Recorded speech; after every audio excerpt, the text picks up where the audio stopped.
Vozes do além. Tudo começou a dar certo na minha vida quando finalmente comprei um lugar que eu poderia descansar feliz com a minha amada, que logo depois me surpreendeu com a notícia de que estava grávida do nosso primeiro filho. Os dias foram uma maravilha enquanto nós estávamos com dezenas de planos para o futuro. No momento em que o meu filho estava prestes a nascer, eu consegui transferência para trabalhar em um lugar próximo do imóvel o qual comprei há alguns meses. Tinha tudo para dar certo, a animação nos controlou e o amor deixava a estrada chuvosa e cheia de neblina como um arco-íris, mas a rodovia era perigosa e a chuva ilusória. Acabei abusando da velocidade mínima e a curva chegou traiçoeira. O outro carro ultrapassou a sua faixa e nos encontrou. Senti uma sensação de perigo iminente, aquele desejo de abrir os olhos custe o que custar, e observei algumas pessoas do SAMU me conduzindo para dentro do que aparentemente era um hospital. Tentei me mexer, e um dos homens colocou sua mão no meu peito, pedindo para que eu ficasse quieto, pois não sabia se eu havia fraturado algum osso. As memórias estão fumaçando no meu passado, tentando desenhar o que aconteceu e onde estava. Não adiantava nada, o meu corpo todo doía e as luzes foram ficando mais claras, ao decorrer que a maca atravessava os corredores. Finalmente, me entreguei. Ainda pude saborear o gosto de ferro na minha língua ressecada, nos segundos em que despertei. A sensação nauseante e a deformidade da minha visão foi moldando aos poucos uma enfermeira cuidando de alguns objetos em cima da estante. A moça se assustou quando eu perguntei onde estava e olhou na minha direção, aproximou-se e mexeu no meu corpo e, mais uma vez, indaguei para saber o que estava acontecendo. Então, imediatamente, seus lábios tremeram de forma hesitante e disse que iria chamar o médico. O sujeito perguntou se eu estava bem, e eu assenti com a cabeça. A enfermeira estava me observando também, e eu não precisei ouvir mais nada, enquanto a fumaça finalmente ganhou a forma daquela noite, a tempestade, a estrada, o carro traiçoeiro e o apagão na minha mente. Mesmo antes da pior notícia chegar, depois dos seus papos clínicos, eu comecei a chorar. O cara, com sua roupa toda branca, foi explicando que eu havia ficado quase um dia e meio desacordado. O meu corpo não sofreu nenhum ferimento grave, mas a minha esposa, por sua vez, não teve tanta sorte. Ela não sobreviveu, e a criança tinha partido. Todos acharam melhor que o nosso filho fosse sepultado junto da mãe para, assim, o espírito descansar em paz. Chego em casa, vou abrindo a porta e observando todos os móveis cobertos como fantasmas por lençóis brancos. O vazio e o silêncio são impiedosos no lugar. Ponho a chave em cima da cadeira e, logo em seguida, desabo em soluços por tudo o que aconteceu, sentindo-me culpado e ainda sendo mais deteriorado por nem ter participado do velório da minha própria esposa, sendo que a culpa era minha. Fui direto para o chuveiro, arrancando as minhas roupas com unhas e dentes, jogando-me embaixo do chuveiro com os braços na parede e a cabeça escondida entre os meus ombros.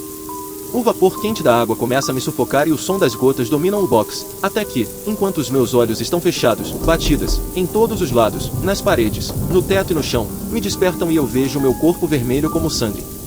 Aterrorizado, vislumbro o chuveiro se tornar uma cachoeira congestionada pela repugnância, começo a escapar, derrubando algumas coisas e agarrando a toalha de banho.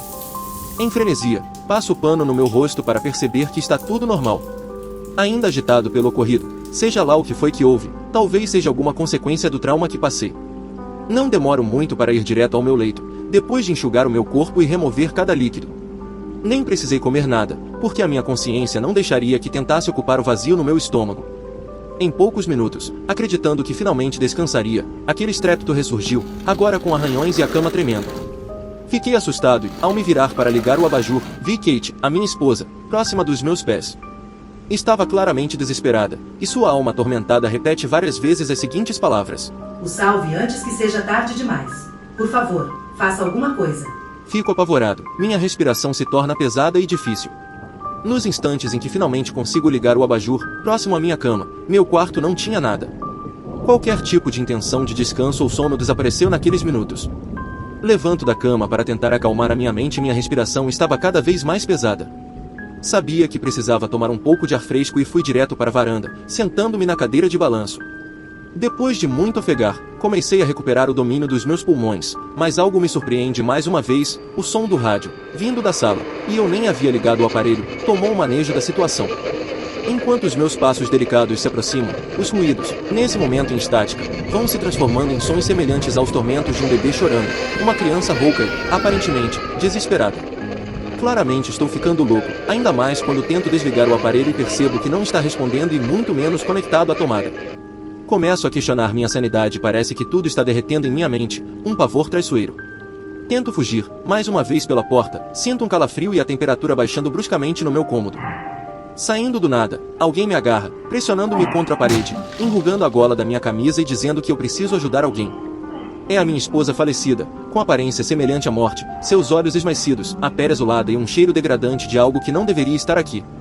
Peço desculpas por tudo que eu fiz, dizendo que não foi minha culpa e o quanto eu sinto muito, sem querer olhar mais uma vez em seus olhos.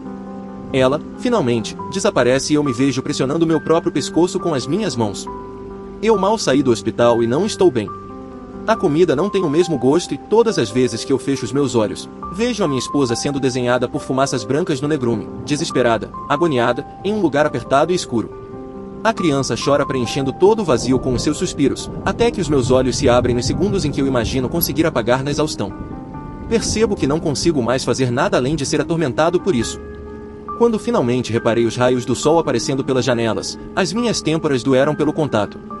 Fui à farmácia mais próxima e comprei remédios para tentar descansar minha mente em um sono infinito.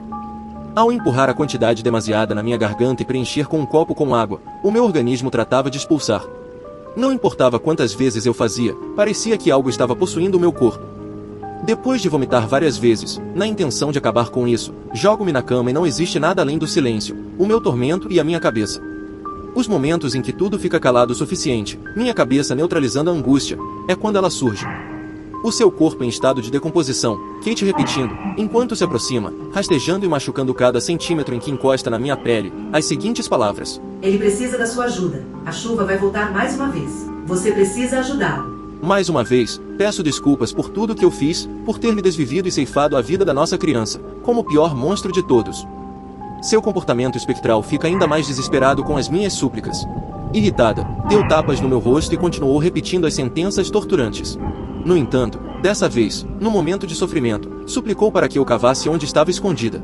O tempo parou, e enquanto eu estava ouvindo o desespero da falecida, os gritos de uma criança me atormentavam, minha cabeça latejando, sangue escorrendo pelas paredes, batidas em todas as direções, e finalmente, eu cuspi um berro desesperado para que parassem, para que eu, de alguma forma, pudesse lhe encarar e enxergar o crime que eu cometi. Fui à garagem e peguei uma pá, já estava escuro e tarde da noite. Ninguém viu quando entrei no cemitério e encontrei o coveiro dormindo, agarrado com uma garrafa de bebida, e comecei a cavar na sepultura da minha tão amada Kate. Tão poucas horas que ela me deixou, e a chuva aparecendo de repente fez tudo voltar para o passado. Eu não tive coragem de vir aqui e preciso finalmente encarar o meu crime. Dominado pela brutalidade e a psicose, não conseguia controlar os meus braços enquanto enfiava a pá, golpeava com o meu pé descalço e jogava nas minhas costas um monte de terra. Quanto mais me aproximava da madeira do seu leito, ouvia um choro de criança, atormentando-me e pressionando a minha mente, ao esmagar da sua forma cruel de ser na lamentação da morte. Finalmente chego na madeira, já que senti a pá socando algo sólido. Gargalhei muitas vezes, de fato, por ouvir o meu castigo no coro infantil.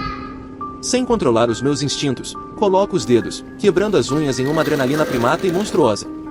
Abro o caixão, enxergando o corpo da minha falecida em uma expressão de angústia, cabelos cuidadosamente jogados nos dois lados, veias com tom verde, deslizando nas suas curvas, os seus braços em formato de X, acima do estômago e, no meio, há uma criança ainda respirando, os seus lábios próximos dos seus seios e severamente desnutrida. Sou surpreendido por meu filho vivo, olhos fechados, fraco demais, o tenho em meus braços e saio do cemitério. Antes de colocar o meu último pé para fora, posso apreciar o espírito da minha falecida esposa agora feliz,